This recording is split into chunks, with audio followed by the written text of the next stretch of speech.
Welcome in, everyone, yet again to another Johnnie Torch Live broadcast, the final broadcast of 2018. Yes, we have Johnnie Torch Live number 130 today, Torch News Roundup number 119.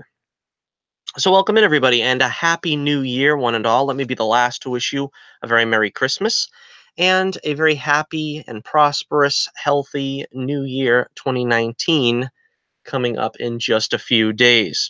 Last broadcast of the year. Not a whole lot of news to talk about, but I wanted to get one more broadcast in this year, probably the last one that we'll be able to make before the calendar changes. And so with that, we've got a couple of things to talk about. Let's take a look first at the poll of the week question. Let me see if I can bring that up. We've got a poll of the week question, which is atypical of this time of year where we are sort of rounding down all the movies that came out this past year, and there was quite a lot of superhero movies this year. And the question is, who should be given the Irving Forbush Award for Superhero Movie of the Year? We've got a lot to choose from. Into the Spider-Verse, Venom, Aquaman, Ant-Man and the Wasp, Black Panther, and Avengers Infinity War. I realized a little too late that I forgot to put Deadpool 2 up there, but nobody has complained as of yet. I don't think that was anybody's favorite movie. This is on my Twitter page in two different polls. Now, I put Black Panther and Infinity War together since they're both billion-dollar movies, and I figured it would be more fair to have them compete against each other, while the other films are decidedly less box office returns, but still it should be competitive. All right, so let's take a look at the breakdown here. 71 votes in the first poll, with 6 days remaining on both polls, so you've got plenty of time to cast this vote well into the new year. But so far in last place, we have Ant-Man and the Wasp with 7% of the vote. To be honest, probably my favorite superhero movie this year, but it's picking up last place honors as of now. In next place with 8% of the vote, with only a small lead over Ant-Man and the Wasp, is Venom, which Venom did very well financially, especially overseas. I'm surprised it's not doing quite as well here. And next up in, let's see, this would be third place for this poll. Second place. With 30% of the vote, Aquaman. Now, I still haven't been able to see Aquaman. This is pretty disappointing to me because I wanted to see it the week before Christmas, missed out. Wanted to see it today, the week after Christmas, missed out. So it's probably looking like it's going to be sometime next week before I can actually see Aquaman, which is very interesting because I'm hearing a lot of conflicting things. A lot of people are disappointed by it. A lot of people are saying it's great, one of the best movies of the DCEU at least.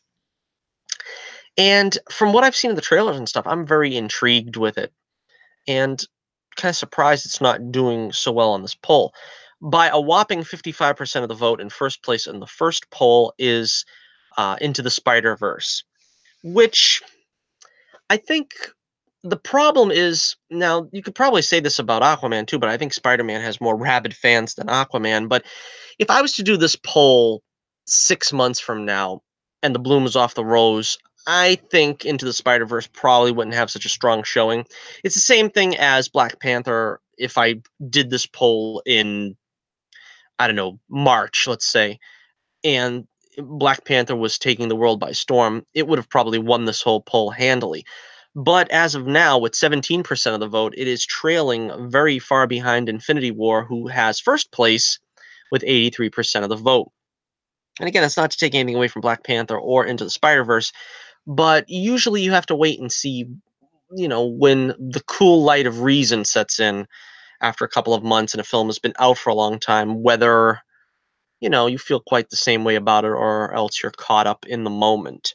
So there's 41 votes cast between Black Panther and Infinity War. Infinity War is leading with 83% of the vote, and with 71 votes cast in the first portion of the poll, Into the Spider-Verse is leading with 55% of the vote. I don't know if I should put both winners against each other, Infinity War and Into the Spider-Verse. Maybe I'll do that. Or we could just call Infinity War the winner because it has 83% of the vote. But of course, it's not in a head-to-head contest with Into the Spider-Verse. So we will see how that goes. And remember to check the link in the description below if you are interested in voting in my Twitter poll for the Irving Forbush Award winning movie of 2018, awarding the greatest superhero movie to come out in 2018. And keep an eye on those polls on my Twitter page. I'm probably going to be doing a few more for Best Villain and so forth. But it's interesting to note that I haven't actually seen Aquaman yet, so I'd like to hold off on these polls until I've actually seen it. All right, so with that business concluded, let's take a look here at the news of the week. All right, let's start off with this story came out not too long ago. There isn't really a whole lot to talk about because it's a slow news week, you know, with Christmas and everything. And then you also have people waiting on the Spider-Man trailer. The Hellboy trailer came out, but I'm not a rabid Hellboy fan, so I really don't feel like reviewing the trailer. It really didn't mean anything to me. I saw the first movie with Ron Perlman. I thought it was very good. Probably wasn't impressed enough to seek out Hellboy 2, which I still haven't seen. It's been on TV and I've seen parts of it maybe, but I really haven't given it a proper watch. But I thought the first Hellboy was pretty entertaining, so I don't really know the need for a reboot Hellboy and to start over again with that story. I particularly don't see the reason to not just carry on with a part three with or without Ron Perlman, which I believe from what I've heard, Ron Perlman is still very much interested in playing Hellboy. So I don't know why they would change the actor unless this reboot was somehow demanded by people, and from what I understand, it hasn't been. All right, first story here of the night, we have news is broken about Jude Law's character, which they were trying to keep under wraps. Marvel Studios has tried to keep this under wraps for quite a while. Who is Jude Law playing? Now, common sense would tell you that is he's going to be playing Captain Mar-Vell, the original Captain Marvel, who sort of bequeathed his powers and passed the mantle of the role of Captain Marvel on to Carol Danvers, who, of course, was originally just Miss Marvel, Mrs. Marvel, so to speak. And, of course, now she just gets the moniker of Captain Marvel. And apparently some paraphernalia came out to, uh, I guess, call bogus on this claim that he's not playing Mar-Vell. Um, I'm gonna be disappointed if he isn't playing Mar-Vell. Before we get to the story, I would very much like to see him play Mar-Vell, and would hope to see him in action as Mar-Vell. A lot of people are saying that he's going to be playing a sinister character, an evil character, a villain. Uh, I don't know. I don't know what to think about that. All right, let's take a look at this from comic book news. When the news first broke that Jude Law had joined the cast of Captain Marvel, it was strongly suggested he'd be playing Carol Danvers' mentor, the man who first held her superhero mantle, Mar-Vell. However, a recent Funko Pop image seemed to reveal that he'd actually be playing the character's mortal enemy and the main villain of the piece, Yon Rog, or Rogue, or Raj. I think it's Rog. I don't know. I don't know. Yon Rog. Well, it looks like the first rumor was on the level. Several new pieces of merchandise art for the movie have found their way online, and a couple of them make it very clear that Law is indeed playing Mar-Vell. So who's been cast as Yon Rog? Perhaps it'll be a familiar face, or he'll only have a minor role and won't have a big name. We'll soon find out. All right, so apparently the Lego, and that's where a lot of these movies want to do the John Harrison. Remember John Harrison from Star Trek Beyond? No, Star Trek Into Darkness. Yeah, where they were trying to. J.J. Abrams was trying to play coy that it wasn't going to be Khan that was going to be the villain in that film. It wasn't going to be Benedict Cumberbatch's character. And of course, we all kind of saw through it and just said, "Yeah, come on, you know it's going to be Khan. It's going to be Khan." But no, they stuck to their guns, John Harrison. And so it's the same thing here. Apparently, a Lego figure is going to be called uh, Mar-Vell that I guess supposedly resembles Jude Law or Jude Law's character. I also picked up this image. I don't know where it comes from, but image of Star Force where they have the names of the characters there. Korath, who was from, of course, Guardians of the Galaxy. Minerva, never heard of her. I haven't heard of any of these characters. Bronchar Vers, who looks like Captain Marvel. I guess that's really going to be Carol Danvers, Vers, and Atlas, which is kind of strange because it looks like a dude. I'm not sure from the picture. And of course, we have Mar-Vell front and center, and it says Star Force, which means if this is on the level, then yeah, that kind of confirms as well that Jude Law is playing Captain Mar-Vell. So I don't know. What do you think about this? Is this a good thing? I think so. I'd like to see Jude Law play a nice, hefty role in this film, and just playing some kind of underling wouldn't really do him justice. Do you think this movie is going to be successful? That's kind of the question that's on everybody's tongue right now. Are they going to kind of be a letdown from the sort of, I don't know, like I said, there's a strong segment that are not very happy with Brie Larson and don't like her personally. I think that's going to really diminish some of the box office. I also think it's going to diminish the box office because of the way Carol Danvers has been mistreated in comics. She's been basically the poster child for the SJW movement, and the butchification of Carol Danvers in the comics at some point when she was originally one of the most feminine looking characters. It's going to take its toll. I'm not prepared to say that this is going to be a failure by any means.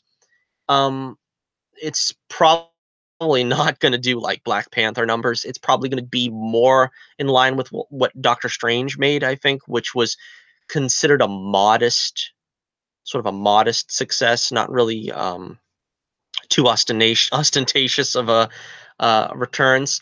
Also, Ant-Man the Wasp, both films were sort of low performers for Marvel. They still did very well, but considering that Marvel is used to making billion-dollar pictures at this point, you know, I don't think that Captain Marvel is going to reach that level. I don't think it's going to be a failure, though. I don't think it's going to be a failure, but it's going to depend on how the movie is treating the character. And a lot of people are afraid they're going to make Captain Marvel a Mary Sue. I think it's a little too early to say that, but I'm really looking forward to it. And we're going to be doing very soon the a video about my, I don't know how many there are yet because I have to look at the schedule. What is my most anticipated movies of 2019? We're going to be doing that soon. I was tempted to do it today, but I wanted this one just to be a very simple video and not have to really put too much effort into it because we're still in a holiday mode here, and just wanted to sort of just catch up on what's going on in the superhero world of news. All right, so let me know what you think in the comments below who Jude Law is going to be playing, if he is indeed playing Mar-Vell. Let me know what you think. All right, next up we have, let's see, Wonder Woman 84, or Wonder Woman 1984 as it's been called, has wrapped production. And it's kind of surprising to me that this movie is being held back for so long. The DCEU are suddenly being very, it's probably cautious, but they're being very coy with their films and which films they're putting out and which films they're not putting out, when they're putting out those films, once they put them out. Like, take a look at Aquaman. This is a film that probably, by all accounts, should have been ready for summer, but they gave it another 5-6 months. And here we are in December. Now, Wonder Woman 84 was originally scheduled for summer of 2019, and now it's been moved on till summer of 2020, which is very interesting. What is it about this story that's going to necessitate another full year in post-production? I think this is probably a good sign that Cheetah is going to be a CGI character, because we haven't seen anything on set of the character, Kristen Wiig, in costume of any kind or anything. We haven't seen anything about Cheetah. We've basically seen a lot of Gal Gadot, flying an invisible plane down Sunset Boulevard or something, but we haven't seen anything about Cheetah. So this is going to be interesting to see what they're going to come up with in the coming year, I guess, for a CGI effect for her. All right, so Gal Gadot took to Instagram and she left this post, and we will read it right here for you. And from Gal Gadot, we did it again. and as much as the first time, shooting Wonder Woman was amazing. This time was even more unique and special. We shot in 4 very different locations in 3 countries, and I'm so proud of the almost 1,000 crew members who came to set every day, giving everything they have into our movie. Couldn't ask for better partners on this. I'm so lucky to have the one and only Patty Jenkins as my director. She always has our backs. She gives us the wings to dare, and every day she helped us find the most creative version of ourselves. I am so grateful to call her my friend, and to our amazingly talented cast who made every day enjoyable and fun. Thank you. Honestly, words cannot describe this experience. This journey was so demanding and challenging, but we all came and did our very best every take, every day, putting our all out there, and I'm so proud. Thank you, universe, for this opportunity. I love this character, and thank you to all of you for being the best fans in the world. It was you that made me push myself every day. I'm so happy and excited. Can't wait to share it with you in 2020. Love Gal, I guess. A little heart emoji and Gal. All right, so again, this is interesting. This is interesting to see why they're holding off on Wonder Woman 84. Why wouldn't they put this one out pretty soon? I don't know. She looks so strange there in this picture without the bracelets. I don't know why. Maybe they were uncomfortable and she took them off, but she looks like half prepared as Wonder Woman. I don't know. I can't get used to seeing her without the bracelets. I think it was the same way for Linda Carter too. I mean, whenever she didn't have the bracelets on, it just seems wrong. You know, it seems different. It doesn't seem like her costume.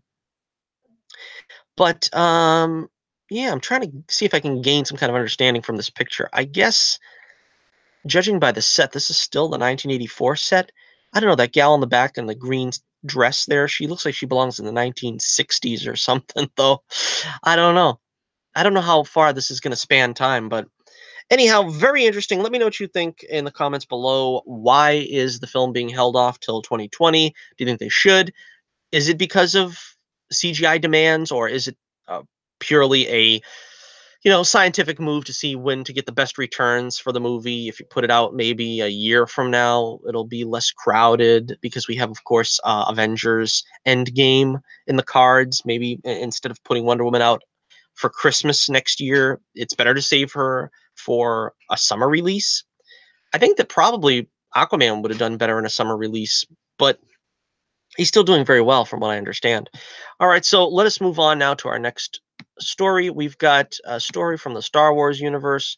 This Mandalorian TV show is starting to pick up some steam. And Jon Favreau has confirmed that IG-88 will be making an appearance in the first ever live action series set in the galaxy far away by tweeting a picture of IG-88. I guess allegedly IG-88. Did he even put a name on that tweet? Because I don't got the tweet in front of me. You can't really like put tweets on images here. It's easier for me just to pick another image. So I got this image of the was the Executioner set? Is that what they called it? Or the Executor? I don't know. But anyway, this is a Darth Vader's Star Destroyer. And this is the famous scene from Empire Strikes Back. Now, this makes me excited because I always, as a kid, that was kind of the most enigmatic moment of all the Star Wars movies, is trying to find out what those guys were, what they were up to, what they could do. They seemed like so cool, and we really didn't get anything from them.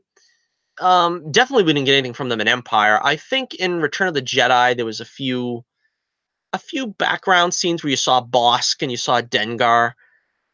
I'm pretty sure you never seen the other three. Well, we've seen IG-88, or at least a version of IG-88 in the Bespin, whatever you call that garbage room, the incinerator room or whatever. It kind of led me to believe that somehow he got there and Boba Fett wasted him and threw him in the junker or something.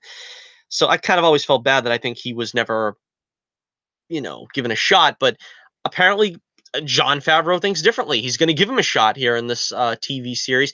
I think also the reason why they junked him in Empire was he was the least practical of the bounty hunters. You could probably have them be like background characters, but IG-88 was basically a marionette.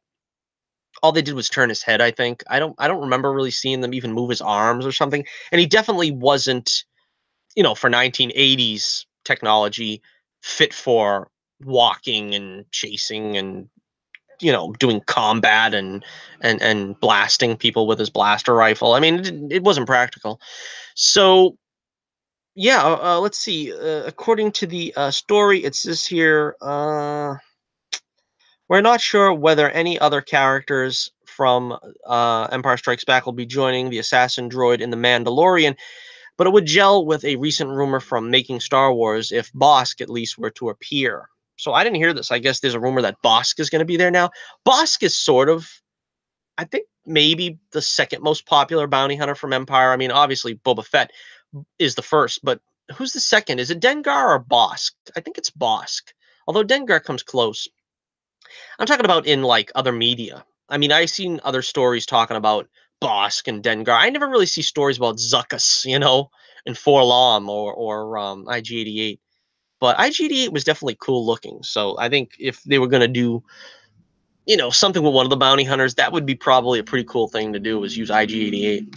All right, so if you have any ideas or any comments, let me know in the comments below. What do you think about IG-88 and or potentially Bosk being in The Mandalorian? Are they going to be after The Mandalorian? Is he a subject of bounty that they need to bring in? Or is it possibly Boba Fett in some kind of new armor, as I am hoping it will be? I love the character Boba Fett. I think they could do a lot with him if the situation is right. You know what I mean? You don't want to use him because he's the man with no name. He's very soft spoken, so to speak. He's quiet and doesn't sort of draw attention to himself. So you would have to do something with the character where he has an ensemble around him. That's what I mean about maybe bringing in IG-88, Bosk, and stuff like that to try to uncover where Boba has gone or something. This would be interesting. All right, so we move on now to our final subject of the day. And it is our subject that we have been long looking forward to. If you're a fan of Marvel's cinematic universe. Okay, so in the 100th episode of Playback with Chris Tapley, Marvel Studios boss Kevin Feige explained that he expects to get hold of Fox's characters within the first half of 2019. And he was quoted as saying, "No, not yet, but we've been told that it's looking very, very good and could happen in the next first 6 months of next year." I gotta bungle that line. Let me try that one more time. Live broadcast is what happens. I guess he was asked about when he's going to get these characters and if he's working on them now. And he said, and I quote, "No, not yet, but we've been told it's looking very, very good and could happen in the first 6 months of next year. The notion of the characters that had previously been under a Marvel..." I don't know. Maybe I was drinking a little too much eggnog last night. I can't seem to get this sentence out. Let me try it one more time. The notion of the characters that had previously been under a Fox agreement coming back is great. It's nice when a company that created all these characters can have access to all those characters. It's unusual not to. Marvel's been in a unique position to not have access to those characters for a long time, but in terms of actually thinking about it and actually planning things, we haven't started that yet. Okay, so that is the quote from the great Kevinus Feigeus. And apparently, according to him, they haven't made any concrete plans yet, although there have been rumors. Now, I've heard these going far as back as, I don't know, maybe 6 years ago.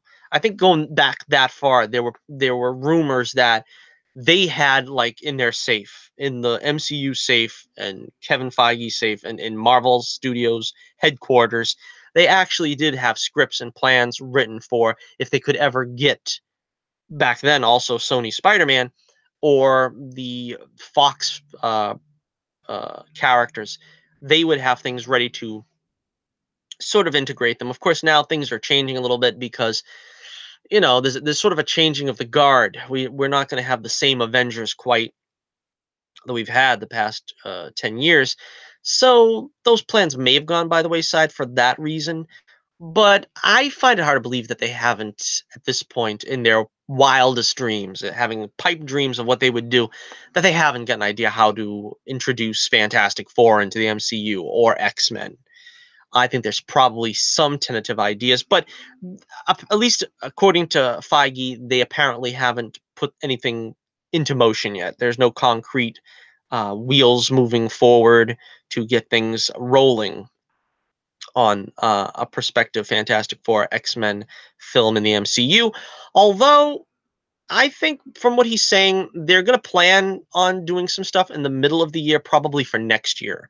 So I'm thinking probably this is to let everyone know, don't get too excited about, seeing Ben Grimm at the end of Spider-Man Far From Home, or, you know, maybe Professor X at the end of Captain Marvel. Stuff like that isn't going to be happening.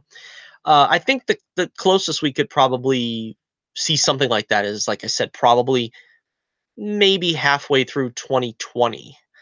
We might start getting the cameos, the setups, the name drops. Because you got to remember, Marvel Studios is very patient, if nothing else.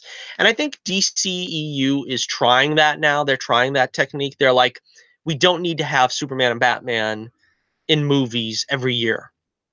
Let's hold off. Let's see if we can get our sea legs with the other characters we have. Let's see that we can establish Aquaman. Let's see if we can establish, Birds of Prey and whatever else they're doing. So they're not really all that, worried about what to do here. They've got a long track record of, I'm talking about Marvel now, has got a long track record of setting up and making the most out of the setups that they make for these characters. They're going to pay them off without a doubt, but they've got all the time in the world. Part of the things I'm worried about still is if they wait too long to introduce Fantastic Four and X-Men, we're going to have to get a jump on once the main Avengers or stop making solo movies. Iron Man hasn't had a solo movie in several years. Cap, Thor, they're pretty much done. They got their trilogies, unless they plan on coaxing back all the stars for solo movies. I don't think that we could wait around for, because I firmly believe they're going to come back. Evans and Robert Downey Jr., Hemsworth. I feel very firm that they're going to come back for an Avengers 5, for a Secret Wars, for some kind of arc that, will build them back into the story, that won't take, a lot of solo films to lead up to.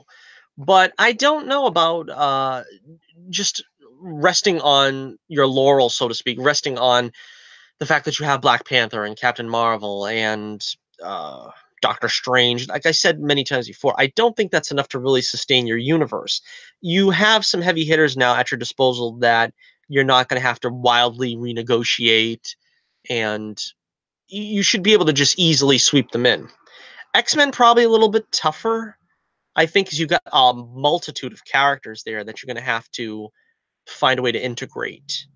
But it's not too difficult, because you got to remember that the X-Men are sort of like in the shadows. You know what I mean? I don't really see them as being like front and center. Fantastic Four, you have the opposite problem. They're a front and center group, but they were Marvel's first family, so it's kind of hard to put them in retrospectively or retroactively as one of the forefathers of the MCU at this point. So I think they can probably just start with their origin now and not try to play up that they were sort of around for a long time and nobody knew. I don't think that's the way to go with the FF. Some people try to want to have the FF as a time travel story. I don't like that idea, that they were sort of, the 60s contemporaries of, Ant-Man, Hank Pym, stuff like that. I don't really see that, and making it a time travel thing. I don't see that working very well, because you're already asking a lot to try to say that, well, the world had superheroes before Iron Man, but it was Captain America who was back in the 40s and disappeared. It was Hank and Janet who were active in the, I don't know, 60s, early 70s and disappeared. Well, Janet disappeared. So I don't know. I think in this case, you just start with an origin for Fantastic Four and just play it out, and don't try to retroactively make them the first. With the X-Men, you do pretty much the same thing. You can say that they were around for a while, but mutation doesn't become front page news until, you know, around this point. And you could probably build it into one of the stories, how mutations are on the rise and this and that. I don't know. I mean, I really don't think you should try to, force that into, continuity retroactively either. But at any rate, there you have it. Let me know what you think in the comments below. What is the chances of Fantastic Four and the X-Men coming to the MCU sooner rather than later? Is it going to be quite a while before we see them in action, or will it be relatively soon? Should it be relatively soon? Because you have to remember also, we have X-Men Dark Phoenix is still not released yet. And if I remember correctly, that's coming out, I believe, in June, July, something like that, of 2019. So, quite honestly, I think they want to keep sort of a connectivity there to keep the X-Men in the public eye for a while. As far as Fantastic Four goes, I think people are just finally getting over the hurt put on by Fan Four Stick. So that damage is pretty much, I think it's pretty much all forgotten about at this point. So they could probably get to work on Fantastic Four. But again, they're going to have to, if they indeed plan on recasting X-Men, they're going to have to let that one sit for a little while. So that might be the longer wait of the two. All right, so there you have it. Once again, we have our final broadcast of 2018. And I want to thank everyone for tuning in for this year and every year that we have done Johnnie Torch Live and the Torch News Roundup. Tried very valiantly to get some more recorded videos out this year. Again, it wasn't in the cards, so that's what my one regret of videos this year is I wasn't able to, for a full year, get any recorded videos.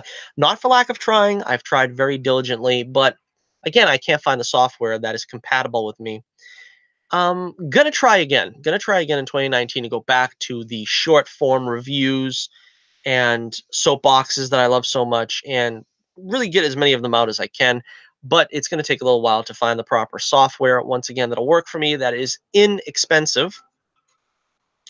And once again, I want to thank everybody for all the success I've had this year with the Adventures of Bullets Bourbon Comics. I want you to check out the link in the description below.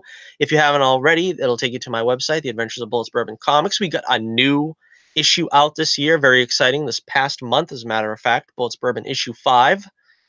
And it is the second part of a three-issue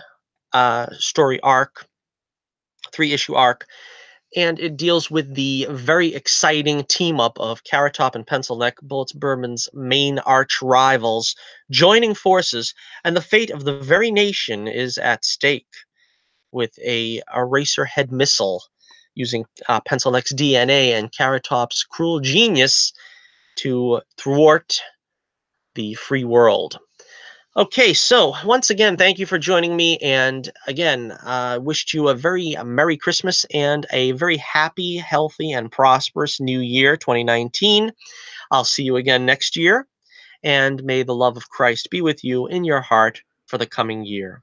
Until next we meet, this is Johnnie Torch reminding you once again, keep the flame burning brightly, and I'll be with you again real soon.